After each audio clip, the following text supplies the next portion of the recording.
Tuntut apa? 17 plus 8. Saya belum pelajari itu. Tapi basically begini. Itu kan suara sebagian kecil rakyat kita. Rakyat turun ke jalan, membawa spanduk, menyuarakan keresahan mereka.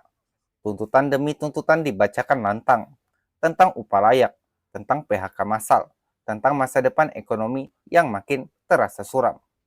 Namun di tengah riuh suara itu, seorang pejabat baru di Kementerian Keuangan justru menyebut, itu hanya suara sebagian kecil rakyat. Kalimat sederhana tapi menohok. Kata-kata yang seolah mengkerdilkan jeritan banyak keluarga yang kini sedang berjuang bertahan hidup. Dari sinilah badai kritik muncul, menyorot sosok Purbaya Yudi Sadewa, menteri baru yang masih belajar menapaki panggung politik nasional. Hari ini kita akan mengulik lebih dalam. Siapa sebenarnya Purbaya?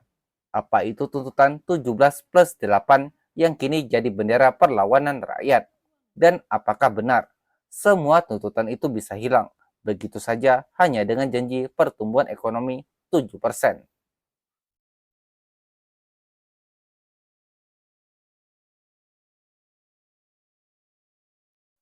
Purbaya Yudi Sadewa bukan nama asing di dunia keuangan. Sebelumnya ia menjabat sebagai Ketua Dewan Komisioner Lembaga Penjamin Simpanan atau LPS, lembaga yang lebih banyak bekerja di balik layar ketimbang menjadi sorotan publik. Kini, mendadak ia muncul di panggung utama, menjadi Menteri Keuangan menggantikan sosok besar, Sri Mulyani Indrawati, posisi yang sangat strategis, sekaligus penuh jebakan politik.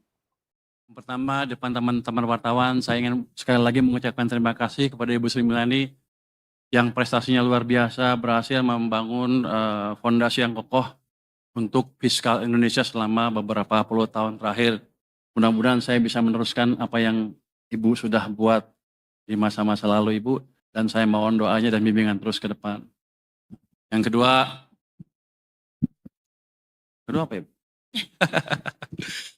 Yang kedua, ini kan saya masih pejabat baru di sini, menterinya juga menteri kagetan.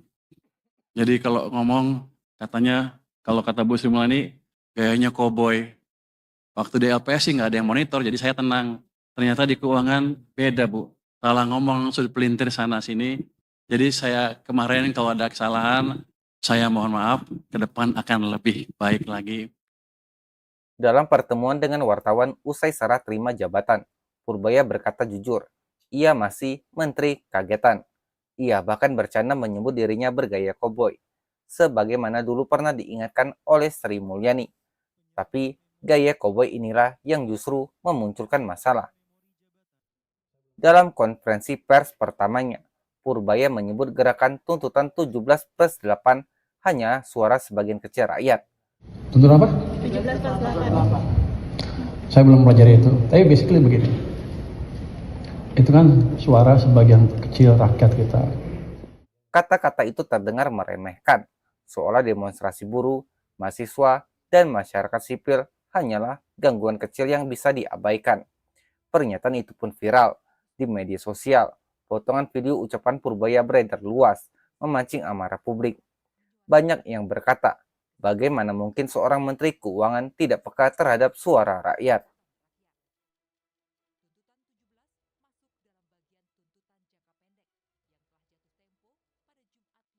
Untuk memahami kenapa ucapan Purbaya begitu menuai kritik, kita harus melihat apa itu tuntutan 17 plus 8.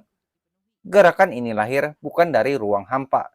Ia dipicu oleh situasi ekonomi yang makin menghimpit, harga bahan pokok melonjak, biaya pendidikan semakin berat, sementara ancaman PHK massal terus menghantui. Di tengah kondisi ini, Konsorsium Bijak Memantau, sebuah platform digital yang mengawasi kinerja pejabat publik, menginisiasi tuntutan rakyat. Mereka menyusun 17 tuntutan jangka pendek dan 8 tuntutan jangka panjang. Isi tuntutannya sangat konkret, mulai dari upah layak untuk seluruh angkatan kerja, langkah darurat mencegah PHK massal, hingga dialog terbuka dengan serikat buruh mengenai masalah outsourcing dan upah minimum. Untuk jangka panjang, mereka menuntut peninjauan kebijakan ekonomi, dan reformasi ketenagakerjaan yang lebih berpihak pada pekerja. Bagi para buruh, tuntutan ini adalah nafas terakhir. Bagi mahasiswa, ini adalah simbol solidaritas. Bagi masyarakat sipil, inilah alarm keras bahwa kebijakan ekonomi pemerintah selama ini belum menyentuh akar persoalan. Tak heran, gelombang demonstrasi semakin meluas. Dari Jakarta, Surabaya, Medan, hingga Makassar, ribuan orang turun ke jalan, membawa spanduk bertuliskan 17+8 adalah suara rakyat.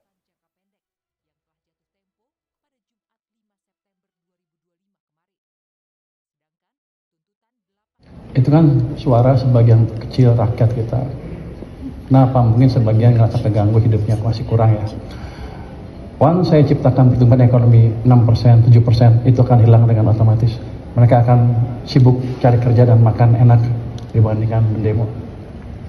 Jadi maksudnya bakal tetap dikejar 8% secepatnya? Bukan bakal dikejar 8%, kita akan kejar secepat ciptakan pertumbuhan yang paling cepat seoptimal mungkin. Kalau Anda bilang bisa nggak besok 8, kalau saya bilang bisa kan saya nipu. Tapi kita bergerak ke arah sana.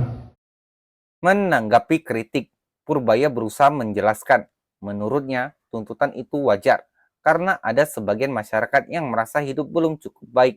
Tetapi ia yakin begitu ekonomi Indonesia tumbuh 6 hingga 7%, tuntutan itu akan hilang dengan sendirinya. Dalam logikanya, pertumbuhan tinggi akan menciptakan lapangan kerja, meningkatkan daya beli, dan membuat rakyat sibuk bekerja serta menikmati hidup, ketimbang turun ke jalan. Sekilas, janji itu terdengar meyakinkan. Namun jika ditelusuri lebih dalam, target 7% bukan hal baru. Sejak era Presiden Susilo Bambang Yudhoyono hingga Joko Widodo, angka itu selalu menjadi mimpi besar yang tak pernah benar-benar terwujud. Selama 1 dekade terakhir, pertumbuhan ekonomi Indonesia nyaris selalu mentok di kisaran 5%. Bahkan saat pandemi, angka itu sempat jatuh drastis. Kini, di tengah ketidakpastian global, perang dagang, dan ancaman krisis energi, janji pertumbuhan 7% terdengar seperti mimpi lama yang diulang kembali. Lebih jauh, para ekonom mengingatkan, pertumbuhan ekonomi yang tinggi belum tentu otomatis mensejahterakan rakyat. Jika pertumbuhan hanya dinikmati segelintir elit dan korporasi besar, maka ketimpangan tetap akan melebar dan rakyat kecil tetap terpinggirkan.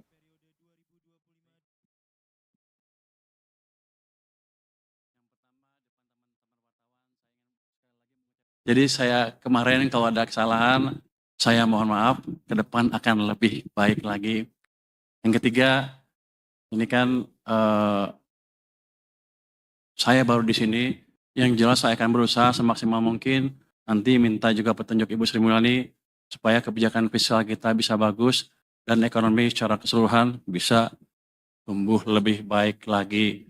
Jadi ke depan, teman-teman media, tolong beri saya waktu untuk bekerja dengan baik. Nanti kalau udah berapa bulan, baru Anda kritik habis-habisan. Menyadari ucapannya menuai badai kritik, Purbaya akhirnya meminta maaf. Ia berjanji akan lebih hati-hati dalam bicara, dan bahkan berencana meminta petunjuk dari Sri Mulyani, menteri sebelumnya yang dikenal disiplin dan penuh perhitungan. Pernyataan itu menyiratkan banyak hal.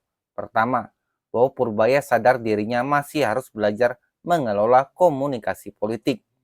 Kedua, bahwa warisan Sri Mulyani masih menjadi bayang-bayang besar di Kementerian Keuangan.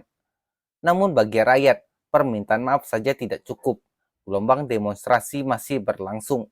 Tuntutan 17+8 terus digaungkan, bahkan semakin populer di media sosial sebagai simbol perlawanan rakyat. Kini bola panas ada di tangan Purbaya.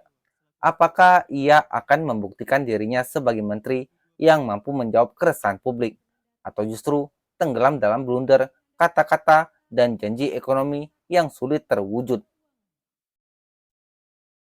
Kasus ini bukan sekedar tentang salah ucap seorang menteri.